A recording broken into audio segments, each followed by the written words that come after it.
going, guys? Welcome back to another video. Today we are here with Shaq's LS400, Lex, and Shaq right over there. We're heading down to a friend's house right now to go pick up a single overhead cam 240SX intake manifold. We're kind of part of the way there right now, but we stopped to check out this little Impala SS that's for sale, because why not? And here's a quick look at the Impala. It's pretty sick. It's got new slotted brakes, little Florida car. They want about 9 grand for it, but it's pretty cool to see. So we just rolled over to our friend Cody's house, and right here is his RB25 swapped 240SX. This thing is beautiful. Damn. All these cars, I gotta walk you guys through this. It's got the Prisma Ultra NRG seats in there. Fresh paint too. But that thing is dirty. And then right over here, he's got his little Miata. We were talking about the Daihatsu van. It's a little gas-powered, turbo, manual, right-hand drive, straight from Japan van. It's just nasty. When we rolled up, the intake was just chilling right in the back here, so that is just wild to see. Get a little start for you guys.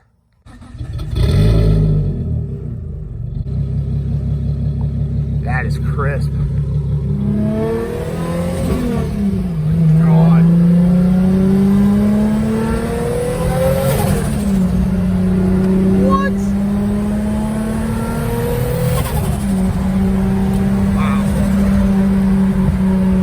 Turbo flutter is insane, dude.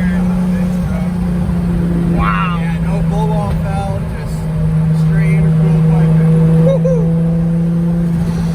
I gotta say real quick too, the seatbelt, there's no lap belt. It literally comes, holy, it comes straight down from the bottom right up to here. It's crazy. So it's such a weird feeling not having a lap belt, but this car is nasty. This is raw. I'll never love this. Damn. It sounds amazing. Like VS Racing Turbo. Wow. 62, the next gen. Millet.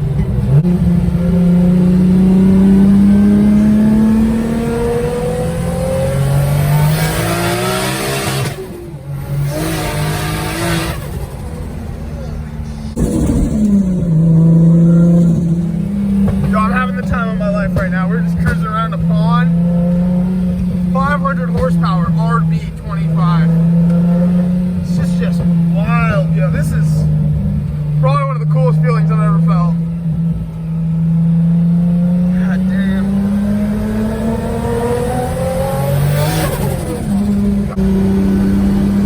The view is crazy.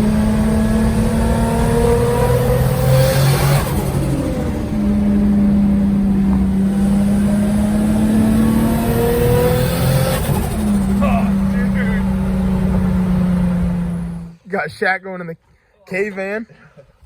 Oh, look at that. Yo, not that bad. Yeah. Not bad. Now you gotta close the door. Yeah. Hey, look at that. Hell yeah. Bro, I am comfortable. I am comfortable 100%. Daily. Give me a little horn tap. I gotta hear the horn on this. Oh, that's perfect. That's exactly what you'd expect. Exactly the odd one. Give me that reverse one more time. Little backup noises. So funny. Yo, what? It's like a roller coaster. Yo, I gotta share with you guys on camera. That was probably the most hype experience ever. That car was probably the fastest car I've ever been in. It was a 500 horsepower RB25 swapped 240SX. I mean, it weighs probably about 2,500 pounds at most. And right here I wanted to show you we are cruising around. Shaq is on his winter wheels again, so love that. But looks slower, actually, for whatever reason. The wheels are a little taller, the tires stand taller, but this thing looks slammed right now. It looks good, even on the stocks aired out, but had to grab that clip. That was so hype. So hey, what's up, guys? So this video just got a little bit more exciting, just kind of out of nowhere. So I've pretty much finished the 412s behind the seat. Really quickly, that's just a fast look at the finished product of the 412s. I made the tweeter video in July, so it didn't look nearly as good as it does now. But just wanted to show it to you guys really quick, and that's what we have. There's a full video on my YouTube channel if you want to check it out. Like and subscribe. Back to the vid. So now what we got to focus on is our treble. So basically I have just two door speakers. I think they're 5.5 inches, 6 maybe. And essentially what we have here is a friend just reached out, and I think these are called two-ways, and what this will help us do is cut out any bass that are going to our treble speakers. It'll make them sound a lot better. It'll really help them perform. So we have one of these for each speaker. I only have 2 door speakers, so a left and a right. And what's really cool is basically I already have my wires going from my radio to the speaker, so I'm going to cut them right in half, run the output of the radio right here and here. I'll show you. So we're going to run our input right here. This is powered off the radio. And then our output is going to come right out here back to the door speakers. It'll be super easy. And now we have a spot for our tweeters. We have tweeters now, which is really cool. And my thought, I know I should make them a little more visible. Maybe in time we'll maybe add them to the kick panel or something. I don't know. I'm really big on trying to keep it kind of inconspicuous. That's why the whole 412s is hidden behind the bench seat. But we are probably going to end up placing these down here if I have the space. I think it'd be kind of a sick placement because there's literally vented holes right there, and I don't think any air ducts are there to push air through. So I think this would be a cool spot to put these little tweeters. And what's cool is, like I said, this will help keep the bass out of the tweeters. And another really cool thing is we have our tweeter level, so we can really mess with this. But right now I'm going to leave it right in the middle there, and we are going to get these plugged in. So just to start for getting these plugged in, we're going to remove this piece right here. It's 4 Phillips head screws, and I'm going to pull the radio out of place as well. All right, so I've gotten that piece off. I guess I do have the air ducts there. I didn't realize that those were even still there, to be very honest with you. But one other thing I forgot to tell you guys is I have this digital bass knob, and I think my idea would be to somehow run it up here somewhere, some way, somehow. Like I said, I kind of want to try to hide it as best I can. But that is a super easy setup. It's just this Ethernet cable. Literally, it's already plugged into here. All plug and play right into the back of the amp as well. So I'm also going to try to run this today as well. All right, so this is such a great place to start. We unplug the amplifier right now, the AV cords. So what I'm going to do is I'm going to probably snip these wires here. I'm going to put some more crimpers like this so I can run the wire a little bit longer.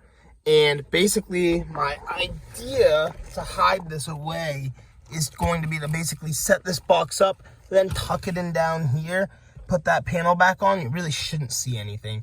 Should be a pretty decent setup, I think. So with that being said, I'm going to extend that wire and start running everything. You can see here, we crimped our wires right there.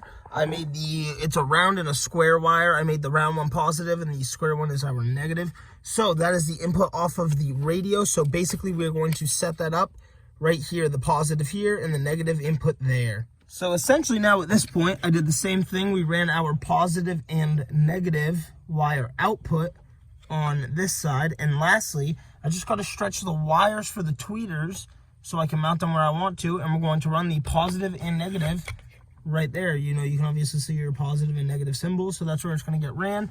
And like I said, I'm going to find a way to mount it up here somehow.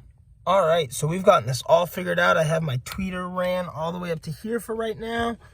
I think I'm just going to run the tweeters and seat them in here for now. They're going to be seated pretty comfortably. I mean, that's not really going to go anywhere. It's quite a noticeable difference, though. I wish I had some tracks I could play for you guys. I moved this around. This allows you to kind of adjust your tweeter. I kind of like it right in the middle, so we're going to leave it there. I think if I put it up to the positive, it's a little too high. It's a little more outspoken, so the middle is perfect. We're going to put this plastic cover on and set that back in place and hide all of our wires.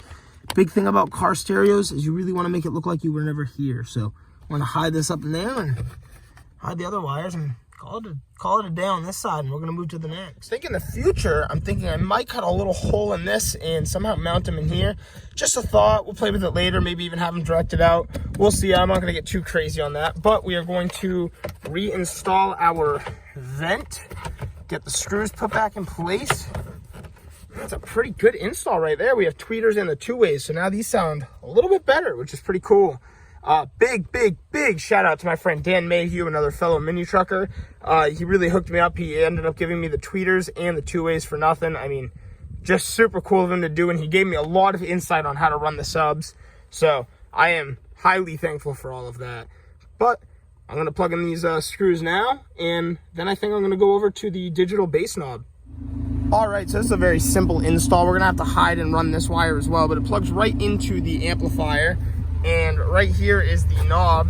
and it's pretty sweet. It tells us exactly how many volts we're running, 13.8 currently to the, what I imagine is probably just currently right to the amp.